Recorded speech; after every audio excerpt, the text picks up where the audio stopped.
Сот орындаушы деген кімдер өзі? Неге өзіміздің қарапайым мұғалімдеріміз, қаншама балаларымыз оқып жүрген кісілер, білімді кісілер өздерінің құқықтарын білмейді?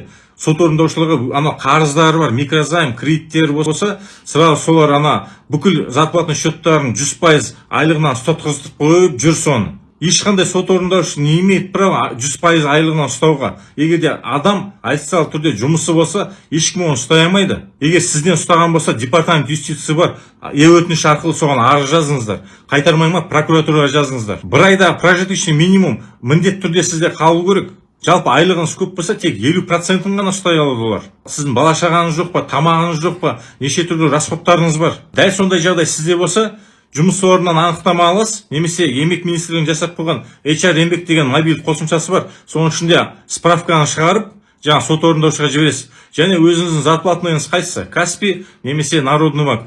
20-значное уведомление бар, сведения о счете деген алсаңыз PDF форматта шығады. Соны алыңыз да жаңа сот орындаушыңызға жіберіңіз.